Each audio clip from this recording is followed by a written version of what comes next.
Hi hello friends, welcome back to அர்ஷியும் நானும். இன்றைக்கி நம்ம ஒரு கார்டனிங் வீடியோ தான் பார்க்க போகிறோம். எங்கள் வீட்டு தோட்டத்தில் மிளகாய் செடி நான் வளர்த்தேன். அது எப்படி நான் வளர்த்தேன் அப்படின்றத உங்கள்கிட்ட நான் காட்டுறேன். அதுக்கு முன்னாடி நம்ம சேனலை சப்ஸ்கிரைப் பண்ணிக்கோங்க, பக்கத்தில் உள்ள பெல் சிம்பலையும் கிளிக் பண்ணிக்கோங்க. வாங்க வீடியோக்குள்ளே போகலாம். நம்ம வீட்டுக்கு தேவையான மிளகாய் எல்லாமே இதுலேருந்தே நம்ம அறுவடை செஞ்சுக்கலாம். இதுக்கு நான் விதை நம்ம வீட்டில் வரமிளகாய் யூஸ் பண்ணுவோம்ல, அந்த விதையை நான் எடுத்துருக்கேன். எங்கள் வீட்டு தோட்டத்து மண்ணை கொஞ்சமாக அப்படியே கிளறி விட்டுட்டு அந்த வரமிளகாய் விதையை அப்படியே தூவினாப்பில் அப்படியே போட்டுட்டு மேலே அந்த மண்ணை அப்படியே ஃபுல்லாக தூவி விடுறாங்க. இதே நீங்கள் தொட்டியில் இல்லை மாடியில் வைக்கணும் அப்படின்னா செம்மண்ணும் கொஞ்சம் சாம்பல் மண்ணும் கலந்த கலவை இது இந்த செடி நல்லா வளரும். இது நாங்கள் எங்கள் தோட்டத்திலே போடுறதுனால எங்கள் வீட்டில் உள்ள மண்ணிலே நாங்கள் போடுறோம். இதுக்கு மேலே தென்னை மரத்து கீத்தை நாங்கள் மூடி வைக்கிறோம். ஏன்னா எங்கள் வீட்டில் கோழிலாம் இருக்குது, அது எல்லாம் அதை பொறுக்கி சாப்பிட்றோம். அதனால் அதை மூடி வைக்கிறோம். நீங்கள் இதை வச்சுட்டு லைட்டாக அது மேலே தண்ணி தெளித்து விட்ருங்க. இந்த மிளகாய் செடி நம்மளுக்கு 1 மாதம் அப்படி இல்லைன்னா 2 மாதத்துலேயே நம்மளுக்கு காய் ரெடி ஆகிடும். நம்மளுக்கு மிளகாய் காய்க்க ஆரம்பிச்சிடும். நம்மளுக்கு வீட்டுக்கு தேவையான மிளகாய் எல்லாமே நம்ம வீட்டு தோட்டத்திலேருந்தே நம்ம ஆர்கானிக்காகவே நம்ம எடுத்துக்கலாம். ரொம்ப நல்லது. ஸோ இப்போ நாங்கள் தண்ணி அப்படியே அது மேலே அப்படியே தெளித்து விட்றோம். தெளித்து விட்டுட்டு இதை நாங்கள் 3 நாள் எடுக்கவே இல்லை. 3ஆவது நாள் கழித்து தான் எடுத்து பார்த்தோம். அந்த விதையிலேருந்து நாற்று வர்றது தெரிஞ்சுது. இப்போ மறுபடியும் நாங்கள் அதை மூடி வச்சுட்டோம். எங்கள் வீட்டில் குட்டி கோழிலாம் நிறையா இருக்குது, அது எல்லாத்தையும் சாப்பிட்றோம்.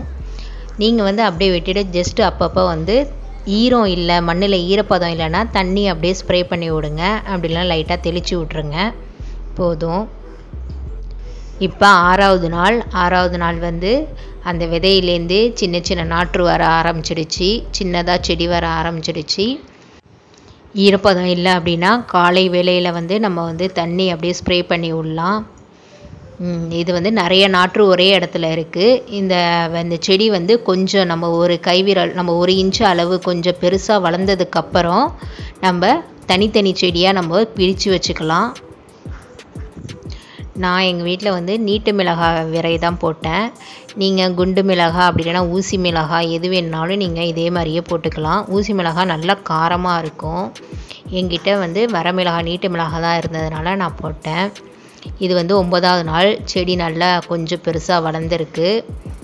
இப்போ இந்த ஸ்டேஜில் தான் நம்ம அந்த வேறு மண்ணோட அப்படியே எடுத்து தனித்தனியாக பிரித்து வைக்கணும். இது 9ஆவது நாள் 10ஆவது நாள் 2 இந்த அளவு வளர்ந்துருது. ஸோ இந்த டயத்தில் நம்ம அந்த மண் கொஞ்சமாக சாம்பல் 2த்தையும் சேர்த்து தனித்தனியாக பிரித்து வச்சிடலாம். பாருங்கள், இது 1 மாதத்தில் செடி இந்தளவு வளர்ந்துட்டு ஒரு சின்ன செடியிலே பூ நிறையா வச்சு இதுக்கு நம்மளுக்கு மிளகாய் காய்க்க ஆரம்பிச்சிட்டு இதுக்கு நான் டீ தூள் தான் அடிக்கடி அந்த தண்ணியை நான் ஊற்றினேன். இந்த செடியிலே எங்கள் வீட்டுக்கு தேவையான 1/4 கிலோ மிளகாய் நாங்கள் அறுவடை செஞ்சுருக்கோம். இந்த மிளகாய் செடிக்கு நோய் தாக்கம் இலை சுருட்டல் நோய் தாக்கம், அப்படி இல்லைன்னா அந்த வெள்ளைப்பூச்சி, இது 2ம் தான் அதிகமாக இருக்கும். இது 2த்துக்கும் நம்ம கடையில் சொன்னோம் அப்படின்னா அதுக்கு ஒரு பவுட்ரு கொடுப்பாங்க. அதை நம்ம ஒரு பக்கெட் தண்ணியில் அதை அப்படியே கலந்துட்டு இதில் ஸ்ப்ரே பண்ணி விட்டோம் அப்படின்னா அதோட நோய் தாக்கம் அப்படியே சுத்தமாக மாறிடும். நம்மளுக்கு நிறைய மிளகாய் கிடைக்கும். இது போல் நம்ம வீட்டு தோட்டத்தில் மிளகாய் எடுத்து நம்ம சட்னியோ குழம்பு செஞ்சால் அதுக்கு தனி ருசி தானுங்க. இது எங்கள் வீட்டில் உள்ள நாட்டு பப்பாளி. இதுக்கும் நாங்கள் பப்பாளி விதையெடுத்து போட்டு வளர்ந்த மரம் இது. இந்த பப்பாளி அவ்வளோ டேஸ்ட்டாக நல்ல இனிப்பாக இருக்கும். எங்கள் வீட்டு தோட்டத்தில் வேறு என்னெல்லாம் செடி வச்சுருக்கேன்ற டீட்டெயில்டு வீடியோ நான் நெக்ஸ்ட்டு அப்லோட் பண்ணுறேன். இந்த வீடியோ உங்களுக்கு பிடிச்சிருந்தனால் லைக் பண்ணுங்கள், ஷேர் பண்ணுங்கள், கமெண்ட் பண்ணுங்கள். மறக்காமல் அர்ஷியும் நானும் சேனலை சப்ஸ்கிரைப் பண்ணுங்கள், பக்கத்தில் உள்ள பெல் சிம்பலை கிளிக் பண்ணுங்கள். தேங்க்யூ ஃபார் வாட்சிங் ஃப்ரெண்ட்ஸ். Bye bye.